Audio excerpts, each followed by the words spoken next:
सिंध के सीनियर सूबाई वज़ीर शर्जील इनाम मेमण कराची में प्रेस कॉन्फ्रेंस कंदे MQM पाकिस्तान के ताज़े सियासी हिकमत अमली ऐं बयानन ते सख्त रद्द अमल ज़ाहिर कंदे चयो आहे त MQM पाकिस्तान हमेशा इल्ज़ाम हणण वारी सियासत कई आहे ऐं इन रवैये सां उन जी सियासी साख के सख्त नुक़सान रसी रहियो आहे। MQM पाकिस्तान की सियासत अॻु में ही ख़त्म थी चुकी है। हाणे उन्हनि जी सियासत अंदरूनी इख़्तिलाफ़नि जो शिकार आहे। MQM पाकिस्तान के पंहिंजे अंदरूनी झगड़नि के ख़त्म करे अवामी सियासत में वापस अचणु घुर्जे। MQM नयन सूबनि वारो मुतालबो करे मुर्दा सियासत के बहाल करण जी कोशिश करे रही आहे। जेकॾहिं MQM पाकिस्तान असरायती सियासत करे थी त सिंध हुकूमत भी तावन करण लाइ तैयार आहे।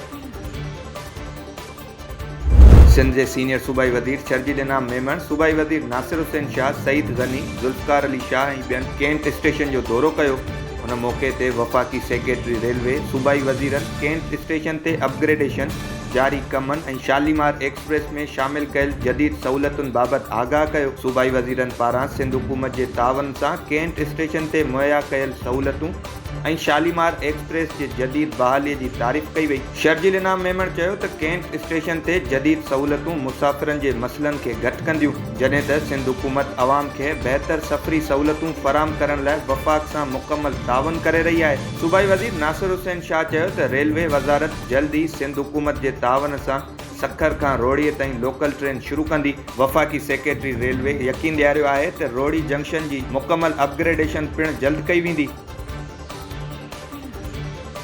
सिक्योरिटी फोर्सेस पारां गिरफ़्तार कयल परदेही दहशतगर्द एहसानुल्लाह तरफ़ां दहशतगर्दी बाबति वॾा इंकशाफ कया विया आहिनि। सिक्योरिटी ज़रियनि एहसानुल्लाह जो हिकु वीडियो बयान जारी कयो आहे, जंहिंमें हुन एतिराफ़ कयो आहे त मज़हब जे नाले ते नौजवाननि खे पाकिस्तान फ़ौज ऐं पाकिस्तान जी सियासत ख़िलाफ़ इस्तेमालु करे रहिया आहियूं। गिरफ़्तार थियल दहशतगर्द एहसानुल्लाह वधीक इंकशाफ कयो त हू मसूद क़बीले सां तालुक़ रखे थो। 3 सालनि खां मुख़्तलिफ़ परदेही कमांडरनि खे पिणु सहूलत फ़राहम करे रहियो आहे। उन दौरान हू केतिरनि ई दहशतगर्द कार्रवाइनि में मुलविस हुयो, जिन में हिकु पुलिस स्टेशन ते हमलो पिणु शामिल आहे। हुन चयो त परदेही कमांडर न रुगो पंहिंजे ज़ाती मफ़ादनि लाइ नौजवाननि खे दहशतगर्दी ॾांहुं भड़काईंदा आहिनि, पर उन्हनि खे बदइख़लाक़ी जहिड़नि रस्तनि ते बि धिकींदा आहिनि।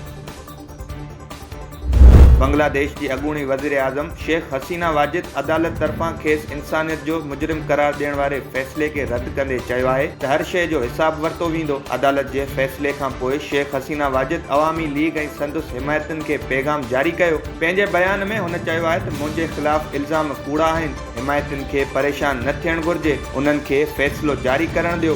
मूंखे इन जी परवाह न आहे, पर मां पंहिंजे मुल्क जे माण्हुनि लाइ कमु कंदी रहंदसि। मूं पंहिंजा वालिदेन, भाइर, भेनरूं विञायूं आहिनि, उन्हनि मुंहिंजो घर साड़े छॾियो आहे। शेख हसीना वाजिद चयो त उन्हनि खे न विसारींदसि, हर शइ जो हिसाब वरितो वेंदो। वफ़ाक़ी नाणी खाते जे वज़ीर मोहम्मद औरंगज़ेब पॉपुलेशन काउंसिल जी तक़रीब खे ख़िताब कंदे चयो आहे त वधंदड़ आबादी मसला पैदा करे रही आहे। असांखे आबादी जे मुताबिक़ वसीलनि जो इंतज़ाम करणो पवंदो। वॾी आबादी मसला ऐं गुरबत जो सबबु बणिजी सघे थी। मोहम्मद औरंगज़ेब चयो त पाकिस्तान जी मईशत मुस्बत रुख़ ॾांहुं वधी रही आहे। आबादी ऐं मईशत हिक ॿिए सां लाॻापियल चैलेंज आहिनि। पाइदार मईशी तरक़ीअ लाइ अमली क़दम खणणा पवंदा। हुन चयो त मौसमियाती तब्दीलियूं पिणु मौजूदा दौर जो हिकु वॾो चैलेंज आहे। हुकूमत जो ध्यानु माहौल दोस्त मईशत ते आहे। कच्ची आबादियूं बि मसला पैदा करे रहियूं आहिनि। हुकूमत वटि कच्ची आबादियुनि जो को बि डेटा मौजूदु न आहे। तरक़ीअ जी रफ़्तार खे वधाइण लाइ आबादीअ ते ज़ाब्तो आणणु ज़रूरी आहे।